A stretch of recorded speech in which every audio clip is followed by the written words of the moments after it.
Hello everybody, welcome back to Das Lab. Today we're looking at an old computer. Don't know, it's a Compaq computer.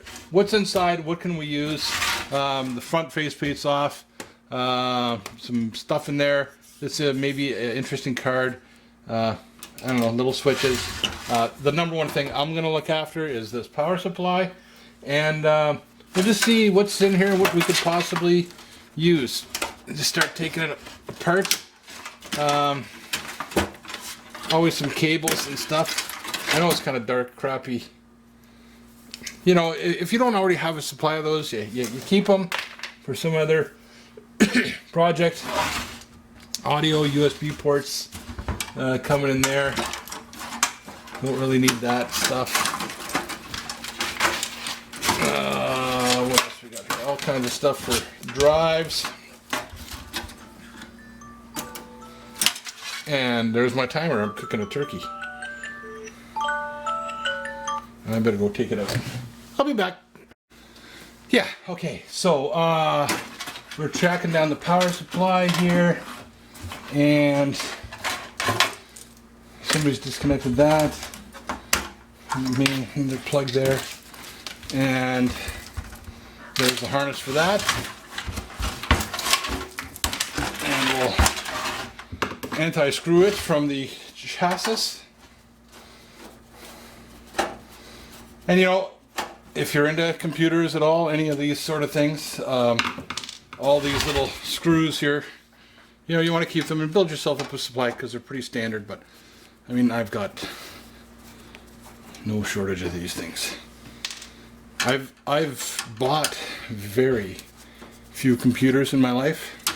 This is another find on the side of the road. My son has blown up his computer. Some software issue and then cycling, and I think he screwed up from what I can determine, the CPU socket. And I don't have the patience or determination to try to figure out how to fix that. So it looks like we're going in 4 screws. What's holding this in here? Up.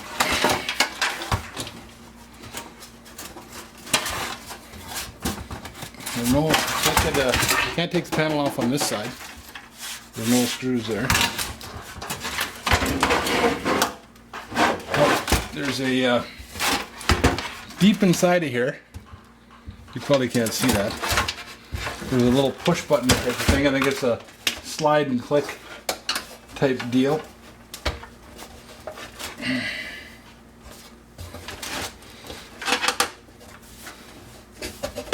Yep. There you go. I'll show you one.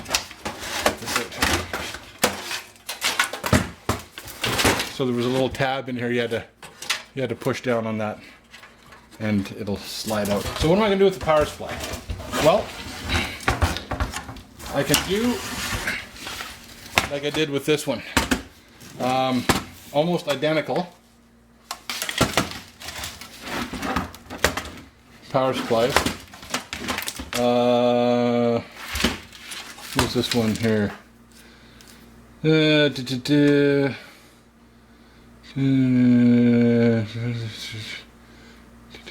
Trying to find out how many watts. DC output 12. This here. So what you can do is you buy this board, okay, and then your big connector clicks in there, and you end up with a nice little power supply that I've got my minus 12 ground, plus 12, 5 volt, 3.3. So it just makes a nice little power supply for you. That you know, you're not going to get a shock off any of this. It's got the nice banana plug adapters here, and I've used this for all kinds of little projects. They're fused. I don't have a link for this. I think it was about $12 off of, came with a little fortune cookie, and I put the standoffs on there. I went in and As you can see, it's probably not the best here. I went in and I think I terminated all the cables that I'm not using. So basically, all this other stuff I disconnected, and just a nice little handy power supply. Pretty good. So let's see what the status is of this.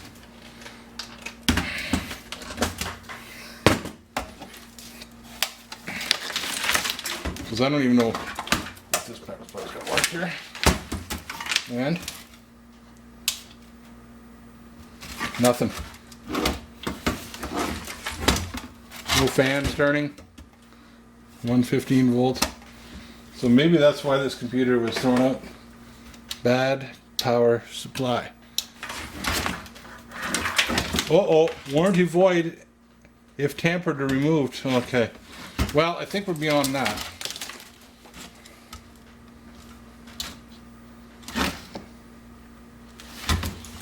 Yeah, that should come on regardless. I'm just going to plug this in here.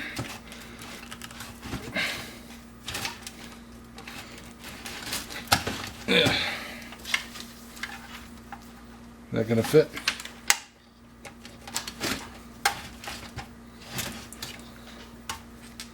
Turn this off. Plug. Oh yeah, okay, so it needed a signal. Just needed some sort of a signal to tell it to turn on. So on this electronic board there must be an on signal. Now that's fans turning very slowly. And that is turning. And if I had a half decent meter in here, I'm sure I could put it in and find if I got all my voltages, and then got a half decent power supply. So it's worth buying one of these boards. So that's one great thing out of this computer that you can do, is have a nice backup power supply. Takes a little bit of finesse to make something so neat like this that is also safe. Okay, so there must be just there's no active components on here, no chips.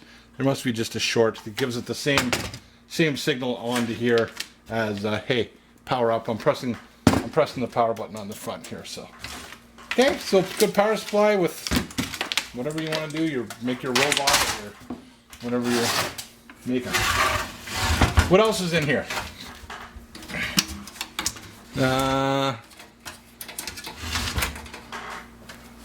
That's going down to the switches. You know, again, if you have some sort of thing, there's some nice momentary switches. Looks like a LED there. And the next thing I like to keep track of, what the heck we got here? We got a LAN port, if that's what you're into. And these, here's how old this computer is. Okay, it is DDR2. Oh, 2 gigabyte. That's 2 gigabyte. I was told it was 512. And here we got 512. Okay. So, there you go. RAM. Hang on to it. Who knows? And I like fans. Moving air around. Blowers. What have you. Those are some interesting screws. If you ever need a screw like that, I don't know, might be worth keeping. Maybe I'll put them right back into the fan, right? Because then you got the right screw for the job. And then your tape, perhaps. And, a lot of people keep the metal and, I don't have any use for that kind of metal right now. I don't know what I would do with it, so it's going to be scrapped and recycled.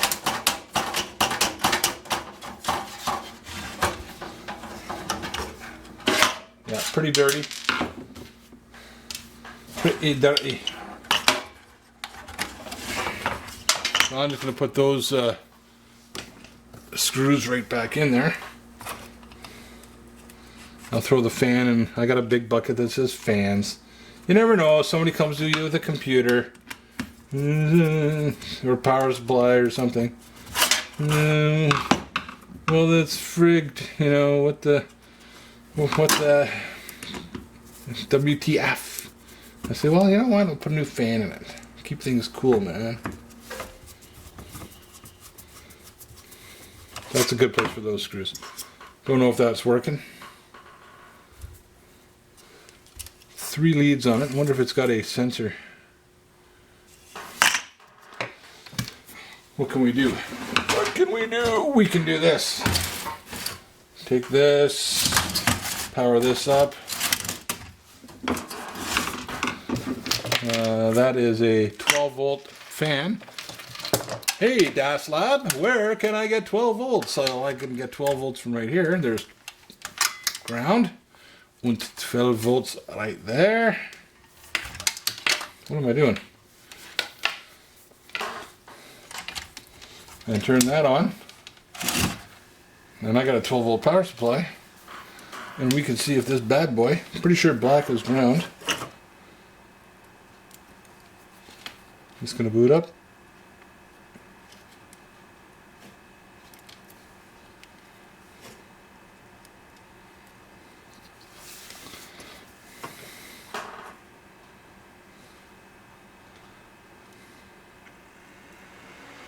Yeah.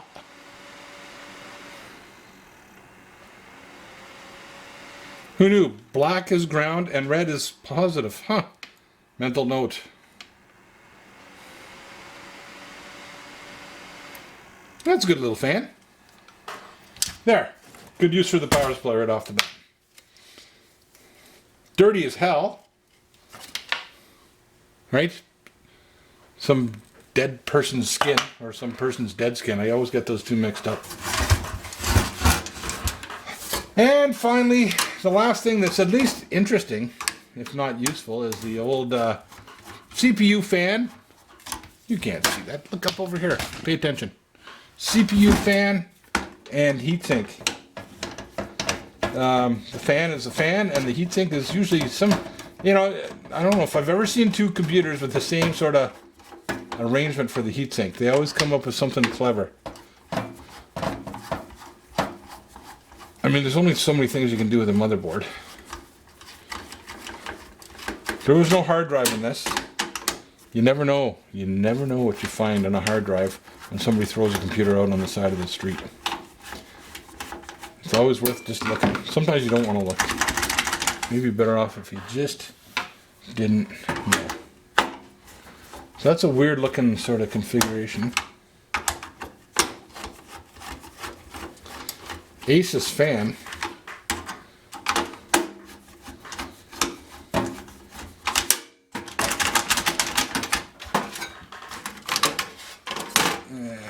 Clink. Ooh. Oh, there's a big screw. I don't know if that's something I left in there or not. I've been known for leaving big screws and things.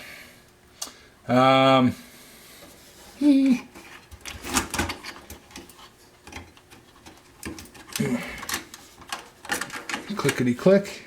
Huh.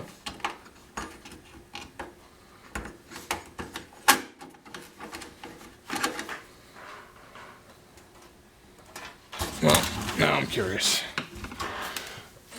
What are we dealing with here?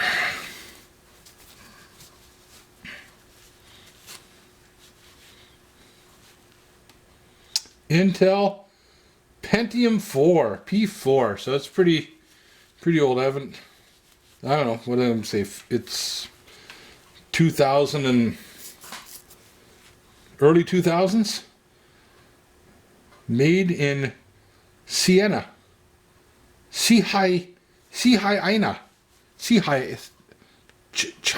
China, okay. 3.2 gigahertz. Yeah. Yeah, there you go.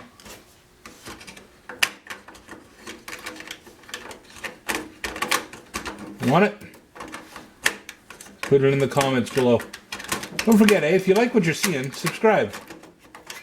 Oh, that's not even pins. That's just that's the pressure fit. Wow. Yeah, interesting. Whoops, that's not even straight. Not that we're keeping this anyways. Okay, leave it. What else do I want? I don't want that LAN card. Nothing else in there. No ports, no nothing. Do I want that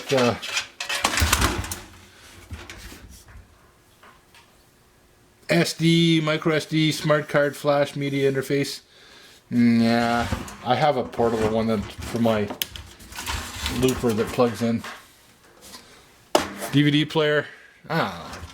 CD player. Let's see what's in there. How does this come apart? Let's see.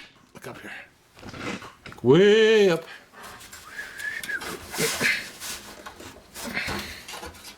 Pull that out. Pull that out. Oh. Slidey.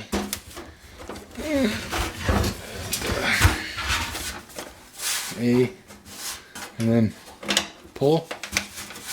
Hey, neat. All right, so that's all I'm taking out of that. I'm not even gonna go after the battery.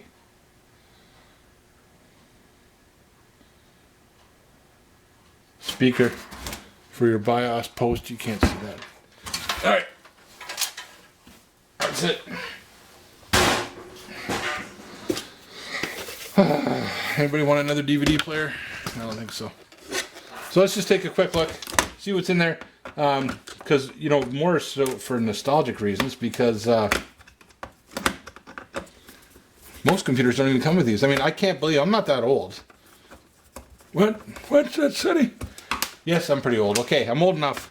I was born before they put someone on the moon, but just. So 68 I was born, and growing up we had records, we had tapes, 8-tracks in the 70s. Never owned an 8-track player, I was a little too young. But man, cassettes, that was a thing, man. You could record and all that stuff. And then CDs came out, compact discs. And they came out of nowhere. Holland, Philips. But, you know, and they were the coolest thing ever. And then I thought that's it. It just doesn't get any better than this. And now they're gone. I have so many CDs, not only for music, but for other things, that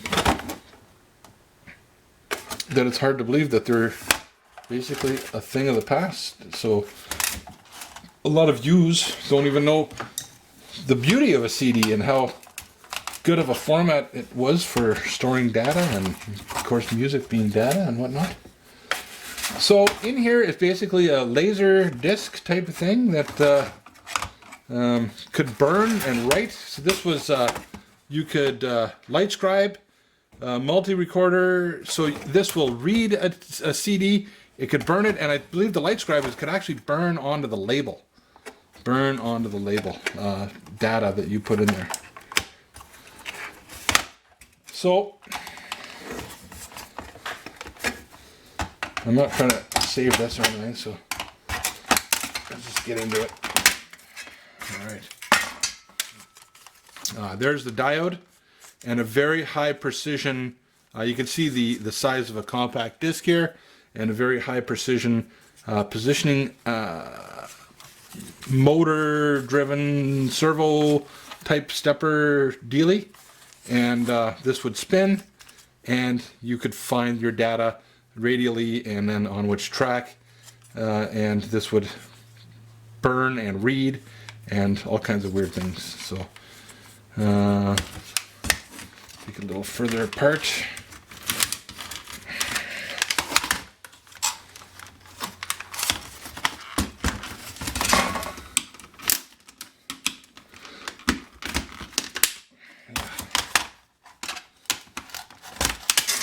Boink.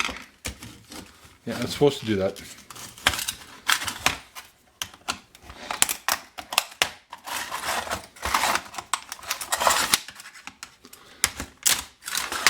Okay, so there's a motor, and I must have been a belt on there. That's gone. And again, right now, am I thinking I want to keep that motor, the little.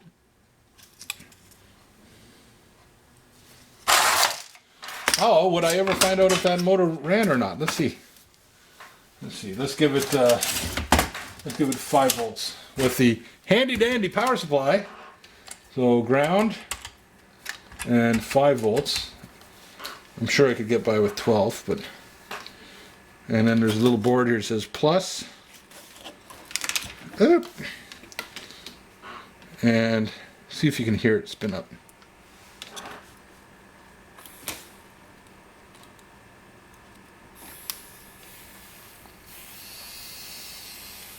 Can't see it, but yeah.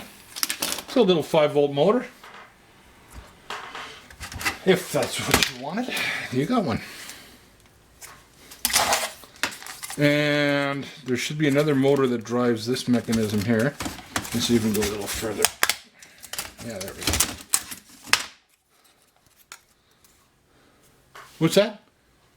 You need a new DVD player for your computer? Okay. I'll just fix this one. Oh, there's the belt. Okay, so that belt would have been on there, and that would have drove this here spindle somehow down there.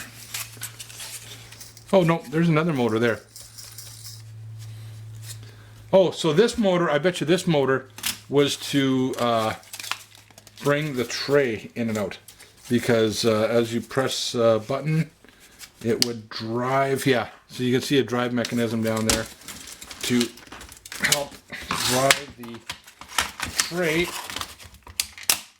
in and out so you could insert the disc.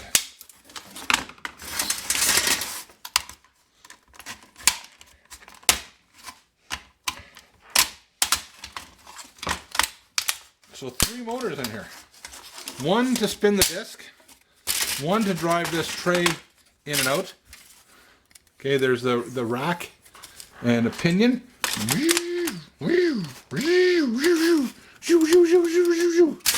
Something like that. Maybe not quite that eloquent. So there's some gears if you need gears. Okay, so there's the belt. Yeah, this would have this rack would have been on there, and yeah, you can see that, I think. Something like that. That motor, that gear would spin and drive the tray in and out, there, like that. Unless it got jammed, and then it wouldn't. Okay, down here, so yeah, another motor. Good little multi-winding motor. Again, I think that's high precision accuracy on the speed. I don't think I'm going to just put 12 volts on that and get it to spin. Maybe it would, I don't know. But let's try. I think it's some sort of a different scenario there to get it to spin, using pulses and all that stuff to... Okay. Oh, short circuit. There. Yeah, I think it's going to take some sort of a logic sort of situation to get that thing to spin. Yeah. Or, you know what? Maybe it needs 12 volts. Don't give up. Minus 12, plus 12. Okay. Try again. Can you even see what I'm doing? There you go. That's all I got for you this time on DAS Lab. I think my battery died there. You didn't miss much. Little drive motors, and that's what's inside of a DVD player. Take care, have fun. Don't get any on you. If you like what you see, subscribe down in the nether regions down there, and we'll see you next time on DAS Lab.